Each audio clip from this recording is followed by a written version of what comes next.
time you walk into the room, got me feeling crazy, shock my heart, boom, boom.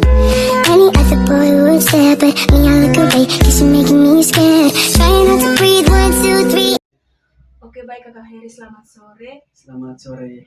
Terima kasih karena Kakak Heri telah meluangkan waktunya sore ini untuk saya. Sebelum saya menanyakan Kakak Heri, saya ingin perkenalkan diri. Perkenalkan, nama saya Gerard Aklaris Talalus, kelas 2024D, Prodi PGSD. Saya minta Kakak Heri juga untuk memperkenalkan diri.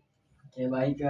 Halo pemirsa, perkenalkan nama saya Heri. Saya berasal dari kelas 2024D, program studi PGSD. Ya, Kakak Rista mungkin gitu saja. Oke, baik. Kakak Heri, kita kan sudah mengetahui ya, selama ini banyak yang melakukan aborsi. Yo. Nah, yang menjadi pertanyaan saya, menurut Kakak Heri, bagaimana Pancasila sebagai sistem etika dapat digunakan untuk menilai tindakan aborsi tersebut? Ya, yang pertama kita mulai dengan satu persoalan itu. Kita melihat refleksi kita juga terkait realitas selama ini yang terjadi, bahwa kita melihat banyak sekali kasus aborsi yang terjadi. Nah, mungkin kalau di awalnya saya ingin menjelaskan bahwa secara singkat saya jelaskan bahwa aborsi itu adalah kegiatan mengakhiri kehamilan. Itu mengakhiri kehamilan sebelum janinnya itu tepat keluar dari rahim ibunya.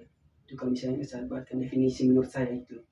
Nah, aborsi itu yaitu terdiri dari dua, yaitu aborsi secara alami dan aborsi yang secara disengaja. Aborsi yang alami itu dia, kalau misalnya kita melihat, karena aborsi alami ini mungkin terjadi dia secara alami tanpa ada intervensi manusia dalam penggugurannya.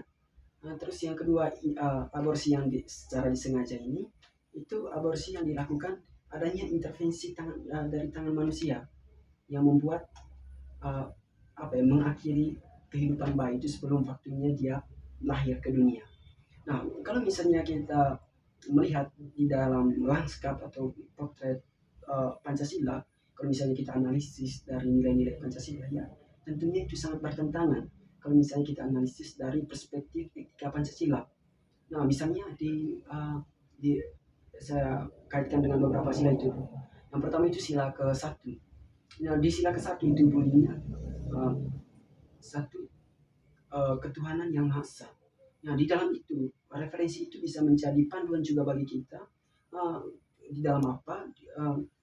Di dalam sila ke-1 itu mengandung makna bahwa kita ini adalah pemberian Tuhan. Maka karena kita pemberian Tuhan, maka kita harus menghormati hidup itu, karena itu pemberian Tuhan, Tuhan yang Maha Kuasa. Nah, belum lagi kalau misalnya kita kaitkan dengan sila kedua, yang itu memang tertusuk secara jelas atau koherensinya sangat jelas, yaitu menghormati martabat manusia. Kasus aborsi ini tentu sangat bertentangan sekali dengan sila kedua ini, karena mereka tidak menghormati martabat manusia. Mereka mencabut hak hidup manusia sebelum manusia itu lahir dalam kandungan. Nah, di sila kedua ini kita juga berbicara tentang mengenai hak asasi manusia, di mana hak asasi manusia itu hak yang ada. Hak asasi manusia itu tidak diberikan, dia natural right, dia diberikan oleh Allah. Dia diberikan oleh Allah, tidak diberikan oleh manusia. Makanya tidak ada satupun atau siapapun atau dengan apapun tidak boleh mengambil nyawa manusia, apalagi kalau dia masih berada di dalam kandungan, kecuali kalau tadi dia aborsinya secara alami. Itu karena ada juga aborsi alami dan juga ada aborsi yang disebut di dalam medis itu ya. Kalau misalnya ada yang dipertaruhkan, misalnya ibunya melahirkan seorang anak, lalu nyawa ibunya ini terancam dengan kelahiran itu, ya itu bisa jadi pilihan dari medis itu, ya bisa jadi menggugurkan bayinya. Tapi itu sah secara hukum, karena itu tadi ada semacam pertimbangan lah, ada semacam pertimbangan yang jelas di situ yang membuat proses aborsi itu dilakukan. Tapi itu tadi bahwa aborsi ini sangat bertentangan sekali dengan etika di dalam teropong Pancasila. Ya, Mungkin itu saja Kak Krista. Oke, baik Kakak Heri. Pertanyaan yang kedua, Ya. menurut Kakak Heri, bagaimana penerapan etika Pancasila dapat membantu mencegahkan stigma terhadap perempuan yang melakukan aborsi? Ya, baik Kak Krista. Pertanyaannya cukup menarik. Eh, Kalau misalnya kita lihat dari kacamata Pancasila atau perspektif Pancasila, ya tentunya di dalam upaya semacam mengurangi atau semacam mengeradiksi terkait kasus aborsi ini, tentunya kalau misalnya kita spesifikkan di dalam Pancasila ini, tentu ya kita upayakan ada semacam pemahaman yang mendalam terkait etika di dalam Pancasila ini. Karena di Pancasila itu kan teratur, atau Pancasila itu sebagai apa ya, kalau Bung Karno bilang filsafat Gransla atau pandangan hidup kita. Kita ingin mengupayakan bahwa pemahaman Pancasila ini harus bisa sampai kepada setiap pribadi dan juga mereka bisa mengimplementasikannya. Dengan cara itu, ya dengan cara apa dilakukannya itu, dengan cara ya bisa juga melalui sosialisasi gitu, sosialisasi terkait hal itu. Apalagi kalau misalnya untuk membangkitkan kesadaran itu, ya kita harus apa ya, kalau misalnya spesifikkan memang agak lain sekali kalau misalnya aborsi dikaitkan dengan Pancasila, tapi ya fokusnya itu di sila kedua. Tapi kita mengupayakan bahwa dengan cara memahami Pancasila, lebih khusus atensinya kasus aborsi ini, kita mengupayakan agar pemahaman Pancasila ini bisa menjadi jalan agar orang memiliki kesadaran, karena kesadaran itu adalah langkah utama mencapai pencerahan. Maka kita mengupayakan bahwa pemahaman Pancasila ini bisa memfasilitasi agar orang mengerti apa itu hak untuk hidup bagi semua orang, terlebih khusus spesifiknya pada spesifiknya tadi pada sila kedua yang kita kaitkan dengan kasus aborsi.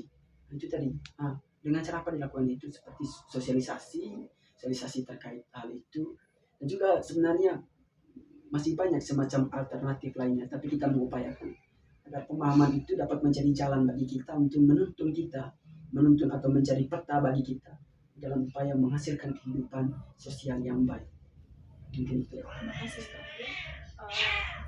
Pertanyaan yang nomor 3, dalam menghadapi dilema aborsi, bagaimana nilai-nilai setiap sila Pancasila dapat dijadikan dasar pertimbangan etis? Coba sekali lagi Kak Krista. Dalam menghadapi dilema aborsi, bagaimana nilai-nilai setiap Pancasila dapat dijadikan dasar pertimbangan etis? Baik Kak Krista, tadi disebutkan dilema ya. Dilema, saya juga pernah waktu belajar dilema. Dilema itu semacam kita melakukan pilihan, namun di dalam pilihan itu semuanya hasilnya tidak baik ya. Jika kita ingin melakukan sesuatu, sesuatu akan tertinggal. Jika kita ingin pergi ke sana, ke situ akan tertinggal. Itu semacam itu dilema. Atau kalau misalnya di filsafat itu falasis juga kita masuk di dalam dilema itu. Nah, tadi bagaimana kira-kira nilai-nilai Pancasila ini dapat dijadikan dasar pertimbangan? Ya, dapat dijadikan dasar pertimbangan etis. Ya, baik, tentu nilai-nilai di dalam Pancasila itu mengandung nilai etis. Kalau kita spesifikkan terkait dengan kasus aborsi ini, nilai etisnya itu kita semua yang lebih khusus saya tekankan atau saya atensikan di sila kedua ini. Itu kita yaitu nilai etisnya itu menghormati martabat manusia. Itu di sila kedua itu kemanusiaan yang adil dan beradab. Itu fungsi etis dari sila itu sendiri, fungsi etis dari sila kedua itu sendiri itu sudah bisa menjadi referensi bagi kita agar harus menghormati martabat manusia, harus menghormati hak asasi manusia. Nah, itu sudah menjadi referensi. Bisa juga kita kaitkan dengan sila ke-1 juga. Itu ada semacam imperatif moral juga, imperatif moral di situ bahwa kita ini sebagai pemberian Tuhan, maka kita harus menghormati apa pemberian Tuhan itu. Karena kita sebagai umat beragama, tentunya kita percaya bahwa kehidupan itu diberikan oleh Tuhan.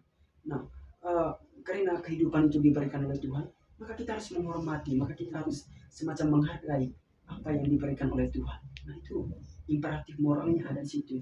Imperatif moral dalam upaya agar tindakan yang kita lakukan itu benar-benar etis. Tadi saya spesifikkan itu dua itu yang memang saya tekankan karena itu semacam uh, terhubung langsung terkait dengan kasus aborsi ini. Ya, mungkin itu. Kakak Rista. Baik Kakak Heri, pertanyaan yang keempat. Bagaimana sila ketuhanan yang Maha Esa membentuk sikap etis masyarakat terhadap praktik aborsi? Ya, baik Kakak Rista. Tadi dikaitkan dengan sila kesatu, ketuhanan yang Maha Esa. Ya, jika kita kaitkan dengan kasus aborsi ini, tentu seperti yang saya jelas tadi, bahwa ada semacam imperatif moral di dalam sila ke-1 ini. Ada semacam perintah etis bahwa kita sebagai makhluk beragama, makhluk yang diciptakan oleh Tuhan, maka kita harus menghormati, maka kita harus menghargai apa yang diberikan oleh Tuhan kepada kita. Maka referensi dari sila ke-1 ini itu bisa menjadi semacam denah bagi kita bahwa manusia itu memiliki kita sebagai manusia itu makhluk ciptaan Tuhan. Makhluk ciptaan Tuhan artinya makhluk, kalau misalnya kita masuk dalam pembelajaran agama atau teologi, bahwa kita itu diciptakan secitra dengan Allah.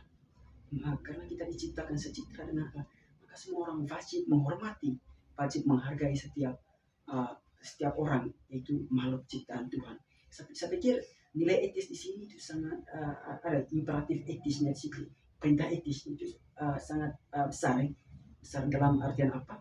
Bahwa aborsi itu adalah tindakan itu mengambil nyawa. Kan dalam pandangan kita itu hanya Tuhan yang, kalau misalnya makhluk beragama, mereka menganggap bahwa hanya Tuhan yang boleh mengambil nyawa manusia.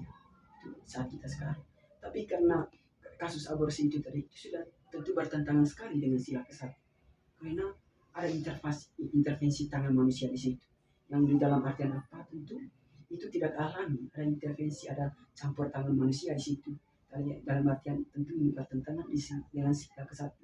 Nah, imperatif etisnya itu mengingat makna dari sila ke-1 itu, kita harus menghormati setiap manusia sebagai makhluk ciptaan Tuhan. Ya, mungkin itu saja Kakak Rista. Oke, baik Kakak Heri, pertanyaan yang terakhir. Menurut Kakak Heri itu bagaimana Pancasila membimbing sikap etis terhadap aborsi? Ya, bagaimana Pancasila membimbing sikap etis terhadap aborsi? Ya, tentunya Pancasila sudah memiliki pagar agar orang tidak tersesat ke jalan yang salah. Kecuali kalau tersesat ke jalan yang benar, itu boleh. Tapi kalau tersesat ke jalan yang salah, itu Pancasila sudah memberikan semacam pagar agar orang tidak melakukan itu. Nah, di dalam Pancasila kan ada kita pernah dengar sebutan begini, Pancasila adalah sumber dari segala sumber hukum. Pernah dengar toh? Itu sudah menjadi referensi bagi kita. Nah, Pancasila sebagai sumber dari segala sumber hukum itu sebagai pagarnya itu hukum. Artian apa? Ketika kita ya di dalam pasal, ya mungkin pasal KUHP kita juga itu sudah tercantum di situ bahwa ketika melakukan tindakan aborsi, apalagi aborsi yang dilakukan secara sengaja, itu bisa terkena pidana. Di situ Pancasila membimbing betul. Tapi itu tadi dengan kita kaitkan dengan yang tadi sila ke-1 sudah saya jelaskan, tapi spesifikan kita itu kita kaitkan itu spesifikan dengan sila ke-2, yaitu kemanusiaan yang adil dan beradab, menghormati martabat manusia. Saya pikir Pancasila itu sudah menyediakan semacam pagar, tapi pagar itu kalau misalnya kita melihat sekarang, pagar itu semacam dia sudah semacam meroboh sudah. Kenapa saya katakan seperti itu? Kenapa? Pagar itu, atau kata lain pagar itu, kalau misalnya kita semacam itu kan pagar itu kan saya analogikan ya, pagar itu maksudnya hukum. Karena kepastian hukum kita lihat selama ini ya, kepastian hukum kita itu makin lama makin down. Dalam artian apa ya, mungkin Kakak Rista tahu lah gimana kondisi hukum kita, hukum di negara Indonesia per hari ini. Tapi saya memastikan bahwa di dalam upaya mencegah terjadinya kasus korupsi ini, bukan korupsi ya, maaf, di dalam upaya mencegah terkaitnya kasus aborsi ini, ya tentu kepastian, salah satunya kepastian hukum, dan juga nilai-nilai Pancasila itu harus betul-betul ditanamkan, bukan hanya sekedar kita menghafal saja, tapi kita harus mampu menjiwai, bukan hanya menguasai tapi harus menjiwai. Menjiwai artinya apapun yang kita lakukan tanpa kita uh, diberitahu oleh orang, itu kita sudah tahu itu arti bedanya. Kalau hanya menguasai berarti kita hanya kuasai hari ini, besoknya kita lupa. Tapi kalau misalnya kita menjiwai, itu sudah melekat di dalam diri kita. Nah itu tadi bahwa dorongan-dorongan seperti pemaknaan Pancasila secara mendalam, adanya kepastian hukum yang ketat dalam upaya mencegah terjadinya kasus aborsi ini tentu sangatlah penting. Pemahaman itu dari pemahaman terkait dengan nilai-nilai Pancasila. Di sila kedua harus ada menghormati martabat manusia, menghormati hak dan martabat, menghormati hak asasi manusia, karena hak asasi manusia itu tidak diberikan melainkan ada secara alami semenjak sel sperma itu membuahi sel betina. Di situ sudah ada hak asasi manusia sampai dia keluar dan hidup di dunia. Di situ sudah hak asasi manusia. Tidak ada orang bilang gini, hak asasi manusia itu sejak lahir. Tidak. Dia sudah memiliki hak untuk hidup. Hak asasi manusia itu kan hak natural yang dimiliki oleh manusia. Hak untuk hidup, hak untuk bebas, dan hak untuk memiliki properti. Itu hak asasi, hak alami manusia. Itu tadi bahwa semua orang itu memiliki hak manusia sejak sel sperma itu membuahi sel perempuan. Sejak saat itu sel itu sudah memiliki hak manusia, hak untuk hidup dan hak untuk dilindungi, tanggung jawab moral dari orang tua. Situ sudah memiliki hak. Ya mungkin itu saja Kakak Rista. Oke, baik Kakak Heri. Sekali lagi saya mengucapkan terima kasih karena Ya, Kakak siap. Heri telah meluangkan waktunya. Bila ada kata-kata yang salah, saya mohon maaf. Ya siap Kakak Rista. Oke pemirsa, mungkin begitu saja.